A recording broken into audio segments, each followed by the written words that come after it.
Hi, everyone. Welcome back to Mad Barn Academy. And if this is your first time tuning in, then welcome. We hope to earn your subscription today. I'm Dr. Fran Rowe, one of the veterinary nutritionists here at Mad Barn, and our topic for today's video is going to be on equine asthma, also commonly referred to as Heaves. So, asthma is a relatively common condition seen in horses. And with the changing of seasons upon us, some of you may be preparing for your horse's asthma to flare up this winter time. So, that's why I thought this would be a great topic to cover today. So, let's get started. Asthma has had many different names over the years as we've come to better understand and characterize the disease process in horses. You may have heard of it referred to as Heaves, recurrent airway obstruction, chronic obstructive pulmonary disease, and maybe even inflammatory airway disease. The most up-to-date terminology is equine asthma, so that's what I'll be using throughout the rest of this video. Asthma is a chronic, non-infectious inflammatory airway disease. In horses, the disease process is actually very similar to asthma in humans. And just like in humans, it's triggered by exposure to environmental allergens.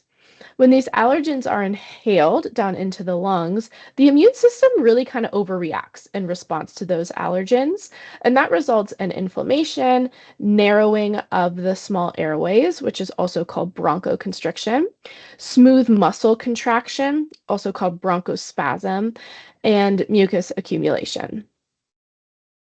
Ultimately, all of this leads to what we refer to as chronic obstruction of the airways, leading to respiratory difficulty. So here's a visual of what's happening in the lungs with a disease process like asthma. This is actually a human model, but the process is still the same, and I thought it was a really great illustration showing kind of those different elements of inflammation and narrowing.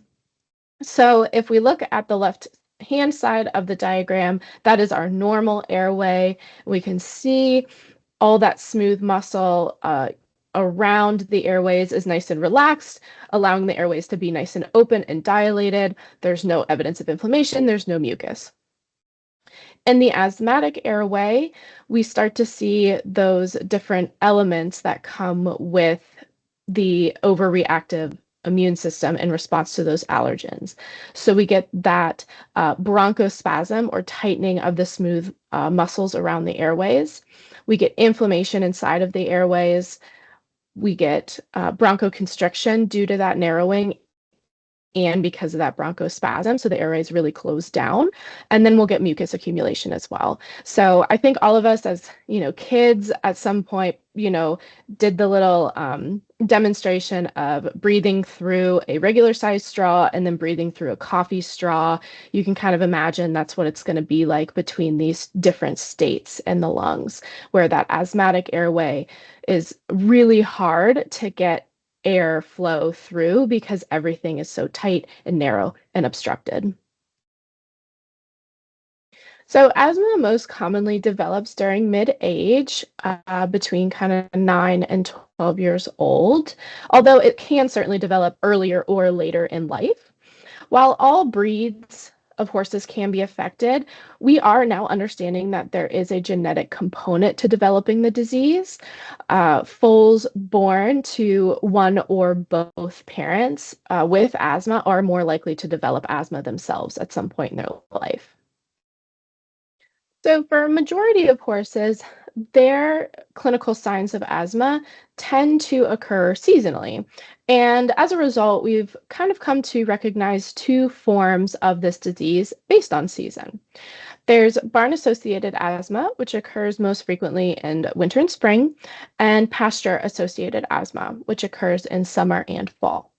So horses with barn-associated asthma tend to react to allergens like molds and dust, and their disease worsens in the wintertime because they are cooped up in a closed down barn, so they're exposed to these allergens and breathing in a lot of those allergens during that time of year. On the other hand, horses with pasture-associated asthma tend to react to allergens like plant and tree pollens. So their disease worsens when they're outside, when it's summer and the pollen count in the air is really high. It is important to realize that some horses remain asthmatic year-round and react to allergens in all seasons. So just like with people, it really is going to depend on the individual. I've listed some of the most common clinical signs of equine asthma here, and it's important to realize that these clinical signs are fairly consistent whether or not we're dealing with barn-associated asthma or pasture-associated asthma, and certainly the disease can range in severity. So the first thing you might notice is an increased respiratory effort or respiratory rate. Even at rest, these horses might look like their breathing is a little bit more labored compared to their neighbor that's just standing there normally. They may have flaring nostrils and more kind of abdominal effort or abdominal push. And I've highlighted here in this image with the blue arrows this phenomenon called a heave line, which is basically when the abdominal muscles are so overworked from having to push air uh, in and out of the lungs that they form this kind of distinct line along the abdomen. Coughing is another clinical sign you may notice, and sometimes even coughing with mucus production. Evidence of wheezing or kind of harsh breath noises, exercise intolerance, and then as the disease becomes potentially more severe, these horses might act a bit more lethargic, more dull, and they might even undergo some weight loss because they're working so much harder to breathe and they're not prioritizing eating or grazing. Depending on the severity of that horse's asthma, some horses might appear very normal at rest, only showing signs of exercise intolerance or a little bit of coughing when they're asked to work. The more severe the case, the more likely you are to notice some of these signs at rest. It's important to note that really severe cases of asthma can deteriorate into life-threatening respiratory distress, particularly if that horse is asked to perform some type of physical exertion or becomes really excited or stressed for some reason. In these cases, horses will exhibit a state of profound respiratory difficulty. They may exhibit cyanosis of the gums or that bluish hue, which is indicating that they're not getting enough oxygen to perfuse their tissues. They may collapse, and in some, rare but unfortunate cases, they may even die. When it comes to diagnosing asthma in horses, many cases can be diagnosed simply based on that horse's history and physical exam findings. When approaching any case of respiratory disease, your veterinarian wants to determine if this disease is something that's infectious, which might be contagious and put other horses at risk, or if it's a non-infectious disease process like asthma. So first, your vet it will likely ask you about possible exposure to an infectious agent. Questions like, does this horse travel a lot? Are they competing and interacting with new horses? Has a new horse potentially arrived onto the farm? What's this horse's vaccination status, particularly for respiratory illnesses like influenza and rhinopneumonitis? Then they'll ask for a timeline of these clinical signs that you're seeing. When did you first notice these signs? Did something similar happen around the same time last year and now it's back? Has it gotten worse? And with asthma, usually only one horse on the property is affected, although, of course, other horses may be asthmatic too. But basically, your vet's trying to differentiate this case from some type of infectious disease outbreak where multiple horses are suddenly affected in a short window of time. On physical exam, your vet is looking for those same clinical signs that we discussed 2 slides back. But they're also going to perform a physical listening to the heart, the lungs, taking a rectal temperature, etc. When ausculting the lungs of an asthmatic horse, we're sort of expecting to hear abnormal lung sounds like harshness, maybe some crackles, maybe some wheezes. And we're expecting those abnormal lung sounds to be apparent throughout the entire lung field and on both sides of the horse. And then lastly, your vet will confirm whether or not there's a fever present. With non-infectious disease like asthma, the horse should not be febrile. So if they are, that might indicate that we're dealing with some type of infectious disease process. Lastly, your vet may recommend additional diagnostics if your horse is really mild in their symptoms or doesn't quite read the book and you're looking to confirm or rule out other issues. These will be really case dependent and at the, discretion of the veterinarian, but might include things like blood work, upper airway endoscopy, a bronchoalveolar lavage, and potentially thoracic ultrasound.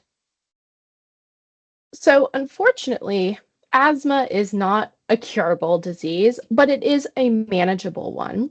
And thus, our treatment strategies are really centered around proper management to reduce that disease severity and the use of medications when necessary to help control the disease.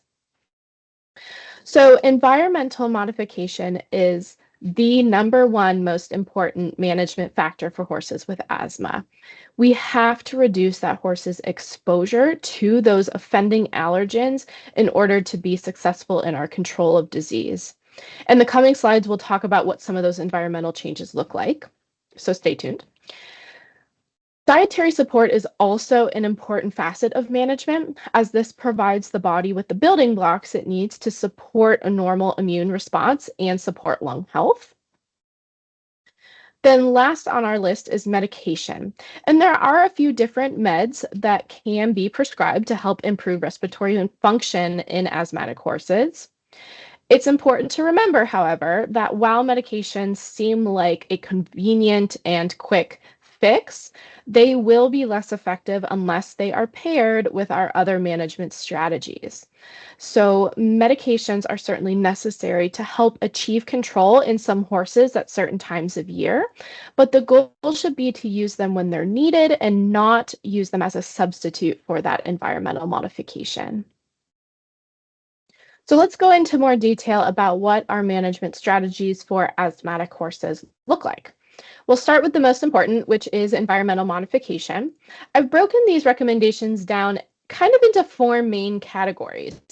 So for horses with barn-associated asthma, it is recommended for them to be housed outside 24/7, 365 days a year.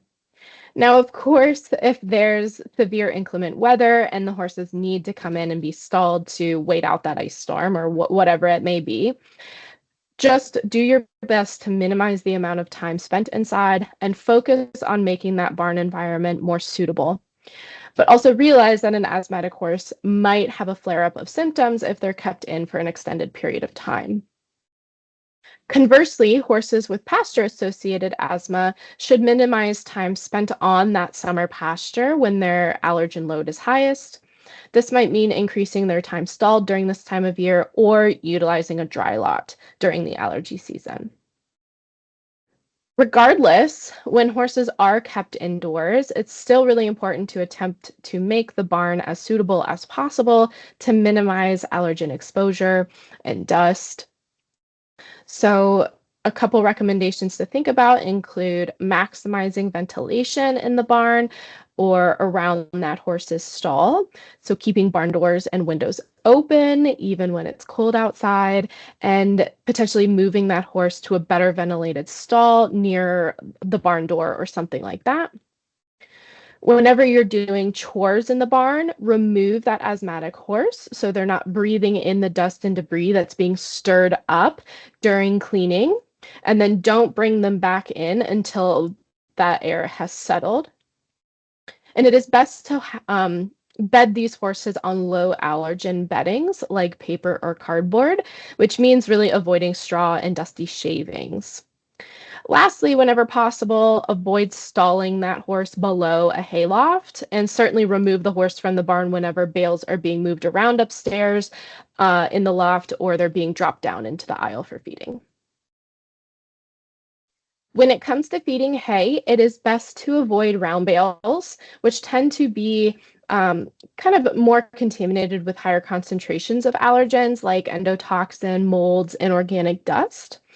It is recommended to feed asthmatic horses out of a hay net so they cannot bury their nose in the hay and kind of root around, breathing in a lot of dust and pollen. And then lastly, it may be helpful to wet down the hay prior to feeding to reduce dust. Steaming and spraying may be enough to limit the dust, but soaking for longer periods is also okay. Lastly, we'll discuss exercise. So again, we're really just trying to avoid having these horses breathe in a lot of dust and debris. So try to time your rides when the arena has been watered or when it's less crowded. For horses with barn-associated asthma, maximize that time spent ridden outdoors and avoid using indoor arenas that are poorly ventilated.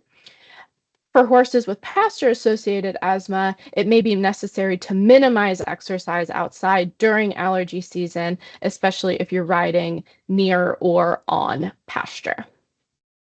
Okay, now let's move into dietary support. As I already mentioned, good nutrition really ensures that the horse is receiving all of those building blocks it needs to promote overall health, immune function, and lung function. We always recommend starting with balanced vitamin and mineral intake as the foundation for dietary support. Additionally, we'll recommend omega-3 supplementation for these horses, in particular the omega-3s EPA or DHA. These omegas have been shown to alleviate symptoms associated with equine asthma in research and thus add a really beneficial layer of anti-inflammatory support for these horses. Lastly, it's really important to maintain asthmatic horses at an ideal body weight. In humans, obesity has been linked to exacerbation of disease, poor disease control, and increased reliance on medication. Since equine asthma is similar to human asthma, we assume the same to be true for horses. The last facet of asthma management we'll talk about is medication. So the two primary medications prescribed to asthmatic horses are steroids, which are powerful anti-inflammatories, and bronchodilators, which really help to open up those constricted airways. There are different routes of administration for these types of drugs. For more short-term administration, your vet will likely prescribe meds that can be given orally. For horses with more severe disease or those requiring long-term medical management, an inhaler might be recommended by your vet. This route of administration delivers these medications directly into the lungs after they've been nebulized or aerosolized, which essentially means they've been turned into a fine mist that can be inhaled. The benefit of nebulization or aerosolization is that it reduces the risk of systemic side effects for these medications. So an example would be horses that are sensitive to steroid administration or not good candidates for systemic steroids. Inhaler and nebulizer units can be expensive and require some training to get horses used to wearing it and used to the clicking and the sounds and breathing in their meds through their nebulizer. And that might seem really daunting to some owners, but they can be really effective for long-term management and definitely worth considering if you have a severe asthmatic horse that really needs that long-term management. All right, you guys, here are references for today. And thanks so much for listening. Don't forget to like and subscribe and be sure to explore the other videos on our channel. We have new stuff coming out all the time. And then also be sure to check out some of these extra supplemental materials that I've included in the description of this video below. there's some extra information about asthma and also other respiratory diseases. And then if you're looking to get more educated about the use of nebulizers or some other strategies to improve air quality in your barn, you can check out our articles. Okay, you guys, until next time.